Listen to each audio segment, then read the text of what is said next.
Why call it a muster? A muster is different from a census. A muster requires you to gather the people into one place and recall their names. So it's a population recording system that predates the census, where in a census the information goes out to you, whereas in a muster you turn up on a given day in a given place. In New South Wales, remember, this is a prison. You're not here for a holiday. You're either here working to guard the prisoners or you're a prisoner with work to do.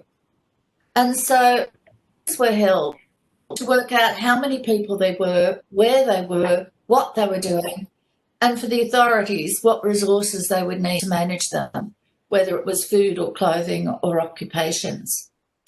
Musters continued until 1825, when the population had a larger number of free people who said, "You've got to be kidding. You want me to turn up with all that riffraff? No, thanks." And so after 1825, we get our first census, the 1828 census. So this record from 1800 through to 1802 is even rarer because it is the only surviving components of parts of those very first musters. The originals don't survive. What survives are these copies that would seem to be working documents that have had people added to them as they have arrived. So what's in it? Well, there's a series of lists, for lack of a better word. The first one appears to date from June 1800, and as I said, there are later editions. The paper is a bit like the roughest handmade wrapping paper you might find these days that you'd think was very trendy. It is not in any means a sophisticated paper. And of course, all the paper had to be imported.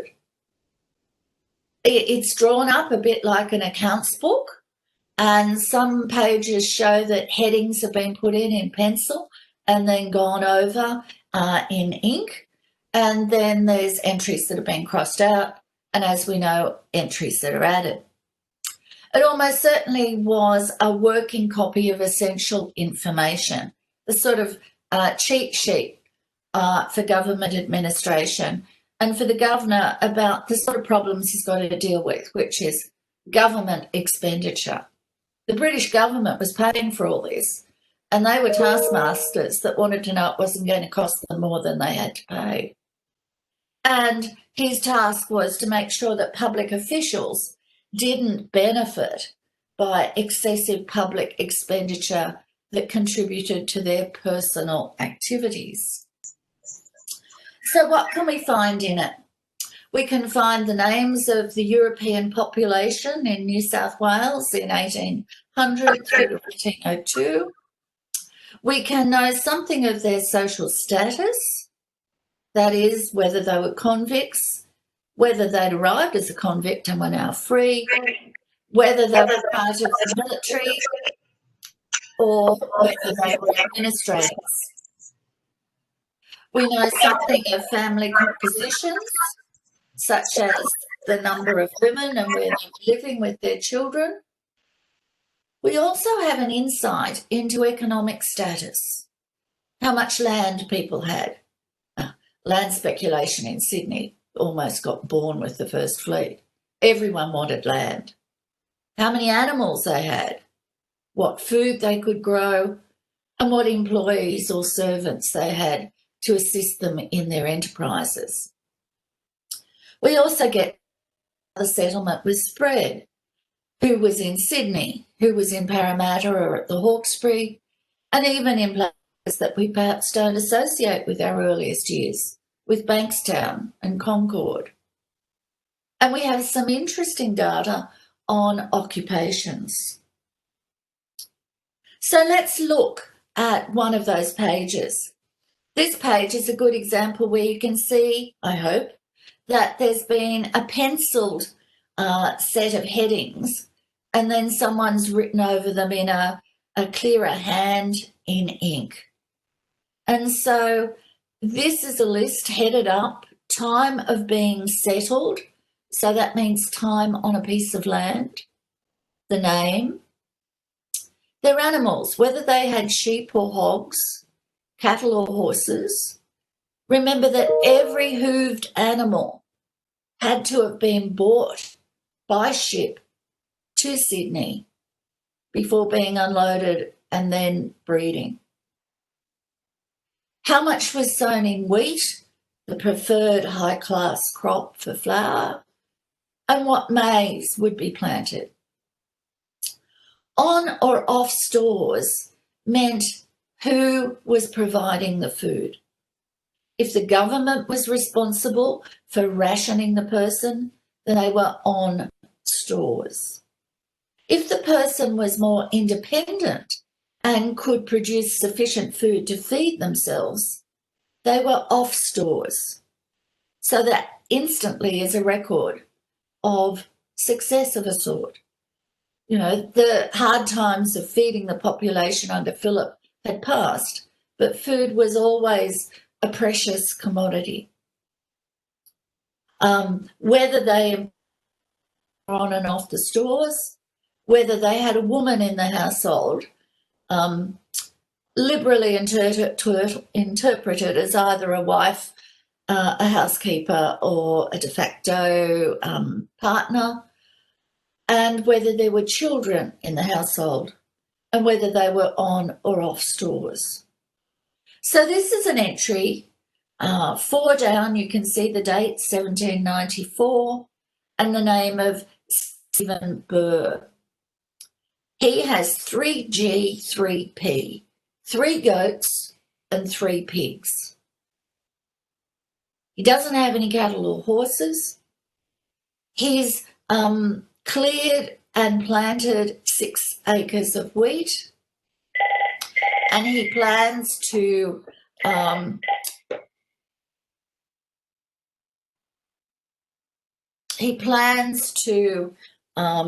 have 6 acres of maize, possibly on the same acreage once his wheat is in. He can feed himself. He has 1 woman living with him, and he can feed her, but the child is fed by the government, is on stores. Now, this is a register, so there's a left-hand page, which we've just seen, and then a right-hand page with an entry that goes together.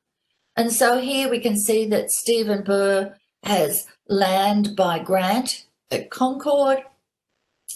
And does he have any claim on the government? No. Yes, he has no stock. So the government, to encourage food production, would often give animals to get farmers started.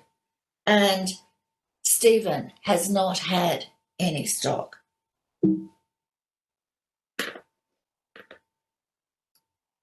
So Stephen was a private in the New South Wales Corps. So he's one of the ordinary soldiers in the colony. And we know he came in 1791. He was granted 25 acres in Concord in 1794, so that fits. He married a woman called Mary Davis, legally married. He got an additional land grant and had 1 child, and this is the child that's recorded in the muster.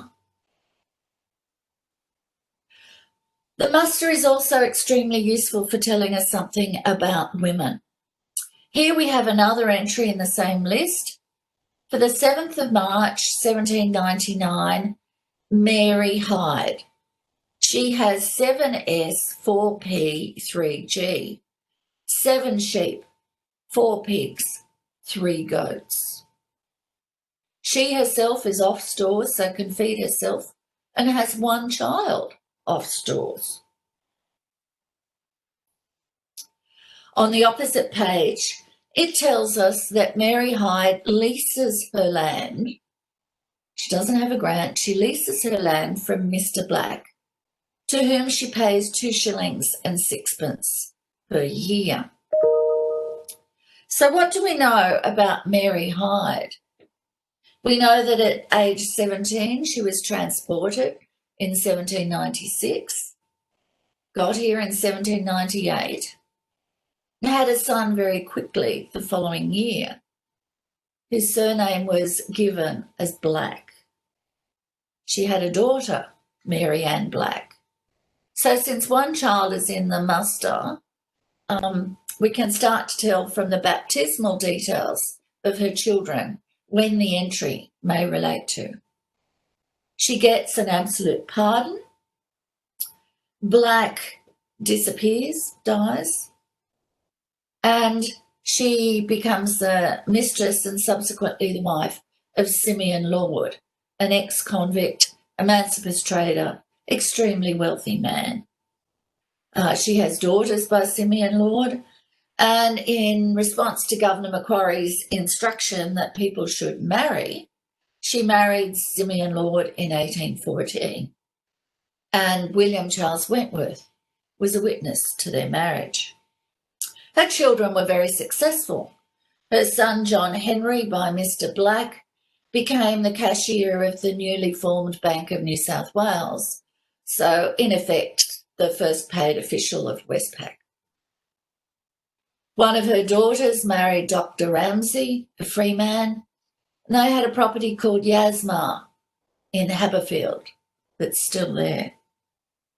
So we get this insight into the private lives. But we also get an insight because Kings was tasked with bringing the military under control. He has a list there called List of Convicts allowed to officers for their domestic purposes who are supported by the public. And here we have the date, June the 1st, 1800.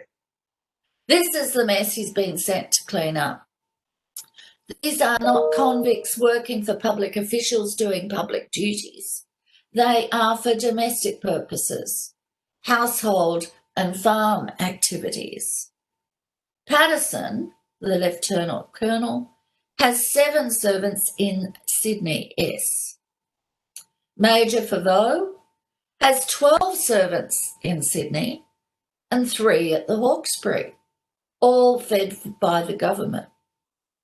Captain George Johnson, who many of you would know from his role in the rebellion against Governor Bligh, was enjoying the services of 16 servants in Sydney at his property at Annandale. This was the sort of thing King had been charged to work out whether this was in the public interest or not. But the volume isn't just about people, and I think this is where we've become complacent and confused in the years since 1988, when the red volumes of the musters were published, because the published volume does not include everything that is in the volume that the Parliamentary Library holds, because it does not include those lists that don't include names. So it misses out on King's strategic interest that is reflected in the muster, of how to manage the government resources he has for building a new colony from scratch and maintaining the activities within the settlement. It doesn't record what is in effect a skills audit. How many people does he have doing what, and how much does it cost?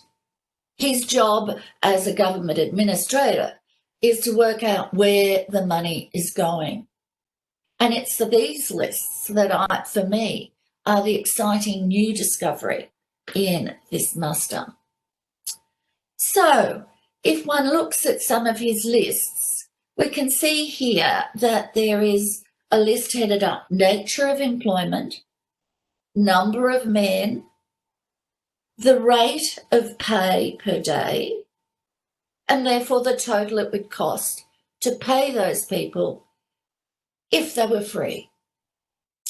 Then a rate of pay per day if they were prisoners, or how you would solve your budgetary issues by employing convicts rather than freed men. And so we can see here his list says that in agriculture, he employed 210 men. If he paid them 3 and 6pence per day, it would cost him £13,413, 15 shillings. But convicts only had to be paid or costed at 1 shilling and a halfpenny per day, the cost of their food.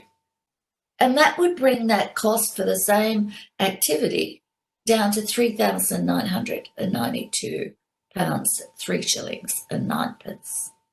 And these type of lists go on, indicating the type of activity that as governor he was responsible for, how many people were allocated to those tasks, and how much it potentially cost to carry them out. And within that, there are then further lists that amplify what is it that those men do in each of those activities. So under the heading of building, it's to build a magistrate's house and barracks at Castle Hill, a place that's still an archaeological site, used for the convict barracks there, and then, of course, the central element of the Irish uprising in 1804. A store for the reception of wheat at the Hawkesbury and at Parramatta, finishing the church at Sydney and Parramatta, repairing and whitewashing barracks and other public buildings, quarrying and working stone, making and burning bricks and tiles, splitting pails and shingles, a reminder that every component of building had to be wrought from raw materials.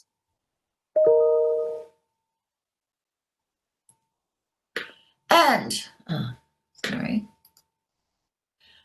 tailors. We don't think of the other less active skills that are needed. Tailors employed in making and mending the wearing apparel for overseas, watchmen, constables, needed shoemakers. You can't have all of these convicts or government people in government roles. They need clothing. And here we have a clue that this is probably an entry after 1802. Printers, printing the Sydney Gazette, which only starts printing in 1802. Public orders. How do you tell people what to do? You print up big posters with the rules. But perhaps in terms of this book, employs bookbinders to bind and repair the books for the different public offices. This is a comprehensive list of tasks, both large and small, that King understood was his responsibility to carry out. So what more can we learn? The muster's been used as a really valuable genealogical resource, a listing of who is here and their family structures, and genealogists have loved it since it made its appearance in 1988 in printed form.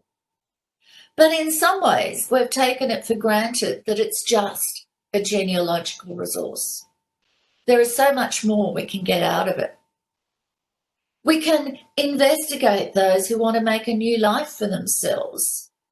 The military office and land, how many grants. You can see through it how the officers of the New South Wales Corps buy up all those small grants along the Hawkesbury. But we can also see that emancipated convicts can purchase land.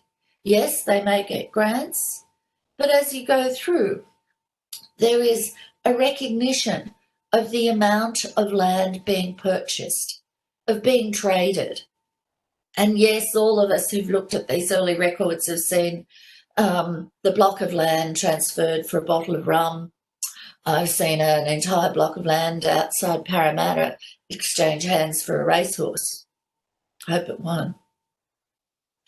But there's also in that family information, an opportunity to rethink the place of women in our early colonial society.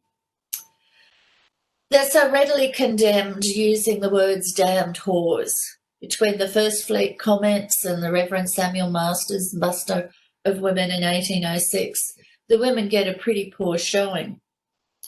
Not all of the women are named, and I find this with one of my own ancestors. Because she was living with a man, she's just recorded as the woman of stores. Her name isn't there. But a surprising number are listed by women, by name, and they are listed as supporting themselves, of not living as the housekeeper or mistress of one of the men. We're all aware of the life of Margaret Catchpole, one of the earliest known independent women as a midwife. But I was surprised to see how many other women were listed there as well.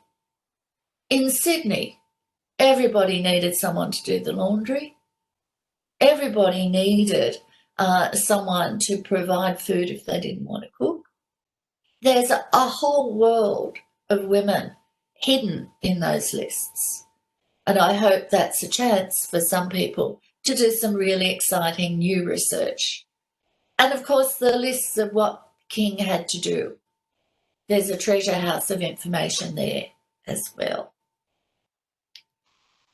And that's it from me. So all I've got to do is work out how not to share it. Okay, just as a pointer, Carol, if you can hear me. I think if you, it stopped sharing, so that's good. Okay. I can't connect my, I don't know what's happened to my webcam. Can you see me? No. No, it's interesting, isn't it? Okay. Technology. Whilst I try to get my camera up again, not to worry, what I will ask is if people have questions to write them in the chat section of this presentation. So if you scroll, you'll see some buttons across the bottom of your screen next to the red X, and one of them will be like a little thought button. And if you click on that, you can type your question in the chat section. Now, I already have one question, which is, how can we access the muster book for genealogical purposes? Perhaps you might be able to answer that question for us. Yes, so that's relatively easy, and there's two ways of doing it. One is that your local library will almost certainly have copies of these lovely red books called the Musters and Lists of New South Wales and Norfolk Island. The 1800 muster is in with a subsequent list by Governor King and with some information from Norfolk Island. So that is a book that was published in 1988, but many local libraries have it as part of their genealogical collection. If you have a local family history group, they also probably have it. And now, because we're in the digital age, the publishers of that book are now known as the BDA Online, the Biographical Database of Australia Online. And they have put all of those entries into a big database. So you just put in the name of your person that you're interested in and the information comes up. For those lists, it does include the stock lists as well. For some of the later ones, not necessarily. So they're the two easiest ways of getting access to it. Okay, I hope that answers the question for many people who have been asking about how to access it on my chat. However, somebody is asking about how can we access a manuscript from the Parliamentary Library. Perhaps Deborah might be able to respond to that. Yeah, as you can imagine, the document is very fragile, so it can't come out too often. So it's really on display we did display it last year as part of Sydney Rare Books Week. So it does come out occasionally, not very often. I'm happy to advertise next time we do it. So if it's another Sydney Rare Books Week, we might be able to do that. But we just really have to look after it because it is quite fragile. Does that answer the question? Deborah, some people are asking, is there any chance of it being online at any point? Okay, well, we're hoping that because of, if it's nominated, if the nomination goes through and it is part of the Australian Memory of the World, that part of that is its preservation. Now, for us to digitise it, it is actually quite expensive because it's so fragile. So if it is on the list, there is a good chance that it will be digitised. It has been, there is a microfiche copy in the State Library of New South Wales. I don't know how readable it is, but that is available, I think, in the family history area of the State Library, and it can be accessed there. So look, we hope one day it will be digitised, but we don't know when. Yep, that answers the question, I think. Somebody else had a question here. I'm just going through the chat. Will the additional details contained in the parliamentary copy be published? Again, I think that will be when it's digitised. So hopefully we will get it digitised one day. I did have a question for Carol, though. With Stephen Burr, for example, he was off stores, his wife was off stores, his son was on stores. Now, how did they get the stores? Did they have to go to a place to get the food for the child? Yeah, the commissariat was responsible for rationing the people. So they would have made some arrangement to get the equivalent rations. And so there was a list of how much you were entitled to, whether you were a convict or a woman or a child. And that would be in terms of flour and dried or fresh meat if it was available. And at various other times it would have included luxuries like sugar and tea, depending on what resources were in the colony. So one of the benefits that convicts insisted on was that they had wheat flour rather than maize, because they said that maize caused diarrhoea. So what you find is that the poorer settlers would be having the maize and their convict servants may well be having the wheat. So in the case of a child, they may well be using it to get some extras.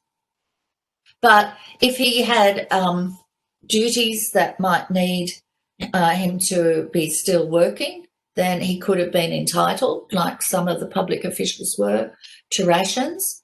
And certainly for George Johnson, with 16 servants paid for and all fed by the government, feeding 16 people is, well, if you didn't have to do it out of your money, it'd certainly be a saving.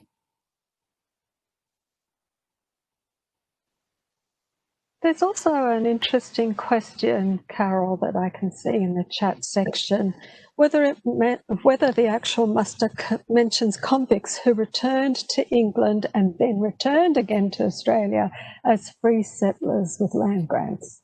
No. That's one of the great challenges of early information. All you can do is sort of try and track them chronologically to see when they aren't here and to see if they appear later on. The reality, though, is this is a prison until to the 1830s. But in terms of free migrants, there are very few opportunities to come here, particularly during the Napoleonic Wars. And so usually if you had to come back free, you're either working as crew or you would have made the effort to get a letter from the Home Office or the Colonial Office saying, hey, I'm free, please give me a grant of land. No point coming back if you can't make your fortune. But tracking people who went and came back, I think there were a lot more who went off to India. We don't factor India into our research ideas perhaps as often as we should, but it was a chance, particularly with the way shipping worked and the role of the East India Company. I think looking at India is possibly a good clue for some people. It is truly amazing how much deeper we could go into the research and expand it further just from the single muster book. Take that as a comment, I suppose. But I'll point you to another question where someone is asking you, was there any pressure coming from Rowan Tyler? Was there any pressure not to free convicts to keep the costs of labour down? No, because while ever they were convicts, the government had to feed them. So the best economy was actually to free them, because then they had to find their own resources. And that's why I think it's interesting that Governor King was the first to put in place tickets of leave. And one of the lists in here is the people whom he understood had been freed. And when you look at the date of arrival, particularly of a number of the women, they're getting tickets remarkably soon. And that would suggest that those women are able to look after themselves, because the muster lists say that who are they employed by? And the name against it is self. So for the government, it was always cheaper to free the convicts. And the other side of it is, yes, it was a prison, and yes, life was hard, but the rule of law was very strong. The main issue was whether the information about the length of sentence had actually been sent with the convicts.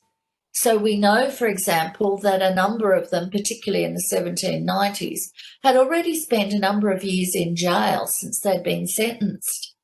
But that information wasn't necessarily sent to New South Wales. So if they had a 7-year sentence and had spent 3 years in jail in England waiting for a ship to come here, theoretically they should have only been here for 4 years. But some still had to do the 7 years.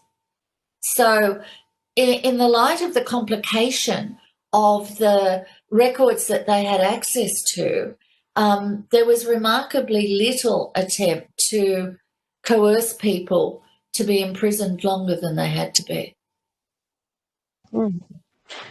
We've had another question just come in. It's a really good question. Firstly, it's from Julie Langsworth, and she's saying, wonderful presentation, Carol. Do you have any comments about Aboriginal people and the process of compiling the muster book? I couldn't see any listed. Now, in the broadest sense, King, in terms of his administration, was responsible for the European population. So that in that sense, unless he had information that they were on stores, and we know some Aboriginal people were fed from the stores, there's no centralised way of doing it. And I would guess, as the new administrator on the block, waiting for the old boss to get on his ship and get out of my hair, he's probably much more interested in his frontline administrative role. But certainly I did have a look, and I couldn't see the names that were there. I would have thought by 1800 they were not anglicised names. But the more we have, the more we scan these records against the grain, the more likely we are to find some clues. Very good. A very interesting question. I have a question, Carol, and I'm just wondering, seeing that there were so many women who were able to actually look after themselves financially at that time, was there possibly some disadvantage to them not being independent? Well, no, we have the letters of Margaret Catchpole, who basically just says, look, leave me alone. I've got 2 dogs. I don't need the men around. So it's a matter of personality, I think, and also a matter of whether they had children or not. Some of the families in the muster include people who had arrived free. So in the case of my ancestor, who isn't named, she was actually a free woman. She'd chosen to accompany her convict husband when he was transported, which was a big risk, especially when he died on the way and they threw him overboard. So she was left as an unprotected woman on the voyage out. So I think he died about, after India and before Australia. So she did the only sensible thing. She shacked up with the sergeant of the guard. You pick the most powerful man who's after a woman and you make best use of it. She was very wise. And I guess your survivalist instincts, come into action under those circumstances, don't they? Oh, look, and I think you have to be a bit of an adventurer to decide you'd rather go with a loser than stay with her. And I think women may have been a lot more adventurous back then, because I think they were participating. I think that's why there's more stories there, because the tendency is simply to see them as the mothers of the next generation. But, and yes, there were many children. The women were remarkably fit and healthy. But there were others who didn't have children and no one's done their stories. Mm. And these are women who managed to make it, to own property, to own a farm, to run a farm, to buy a building. That's amazing. Just amazing. We have a comment from Sandra Tamburini as well, and she says, mine came out in 1786 as a convict, served his sentence and was granted land in Macquarie Street in early Sydney, 1810, and then returned to England and came back in 1823 as a free settler and more land granted to him. The extra land in Sydney was granted from London. James Wilde is his name. Amazing. So he probably had a letter that said he could come as a free settler and please support him with granted land. And those letters tended to be sent all the way till the end of the 1820s. By the end of the 1820s, when settlement was much more spread and where frontier violence was much more severe, it coincides with a change of British government policy that in 1831 said no more free land grants. If you want land, you've got to buy it. It's the start of the mortgage bill. I see. We started a long way back. Well, just one last question. I think we'll make this one the last one. We're getting close to time. How do you think the muster influenced or shaped what King did as governor? He already had his instructions on what he had to do.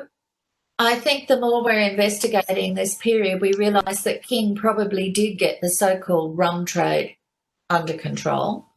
And that what happens under Bligh is something a little bit different, but involving the same retired officer corps and officers of the military. King, I think, can see in the muster him trying to get his head around what the tasks are. You can't, if you've got a powerful group of enemies who have lots of money, you can't take them all on at once.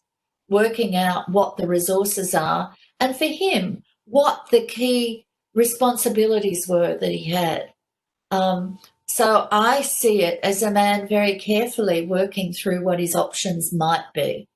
You don't know till you have to actually do it, what you can get done. But he had those months when this book is started to start to plan his strategy, to gather the research information. I think it shows him as a better administrator than we've probably actually given him credit for. He often goes down as the bloke that did the illegal deals with Governor Bligh. You give me land and I'll give you land at the end of their administration. And so the King family get done heavy. They get a lot of land around Penrith, St Mary's, which they retained till the Second World War. And the family settle here, unlike the other governors. So the King family, I think, has a real interest in the colony. King, of course, is the first governor to bring out his family. Mrs. King had to learn about the other children by the convict women, but nevertheless, they all survived quite happily together. Okay. Everyone is saying how wonderful the presentation has been, which is great to see. I think we're getting close to time now, so perhaps I should actually say my thanks. And someone, Daniela Georgie, said something. She's my colleague here today. Thank you. But I'd like to mostly thank Carol. That's a brilliant presentation. And of course, thank you to everyone present for taking time out to be with us today. There are some really thoughtful and interesting and inquiring questions. Many comments coming from the public of how terrific your presentation has been, Carol. I think everybody is very grateful. I think it's wonderful to actually see this beautiful, manuscript, but also see the stories behind it and what it represents. Now, a quick reminder to everybody before we sign off that the talk has been recorded and we'll notify everybody who registered as to when it is published and where it is published. But I might also remind everybody here to join us on the Parliament of New South Wales Facebook and Instagram to hear about any other programs we have to offer. And of course, you can also find information about what we're doing on our website. Very quickly before you go, if you do go to the chat section, one of our librarians has shared with us a link to where you can find the Red Book available online, the Red Muster book. Is that correct? Is that what it's called, Carol? I'm probably not getting that correct. Yes? Okay. Mustering lists. But you will find the link there in the chat, so you can go and have a look straight away. Isn't that terrific? Okay, so thank you very much. And if you'd like to be on our mailing list, everybody, please contact us at the Education Unit of the Parliament of New South Wales so we can assist you with that. Okay, so it is 12 Thank you, o'clock on the Rita dot. and Deborah, for the exciting pleasure of actually, coming in and seeing it pre-COVID. It was a real treasure and treat for me. So thank you so much for this opportunity. I've really learned a lot just looking at it. Oh, wonderful. Thank you so much, Carol. We really have appreciated it a great deal too. And very sadly, because of COVID, we weren't able to have the muster book on display for people to see here as well. But we still were able to do your presentation, which is great. Okay, thank you, everyone. We're going to sign out of the meeting now, and hopefully we'll see you again soon. Bye for now.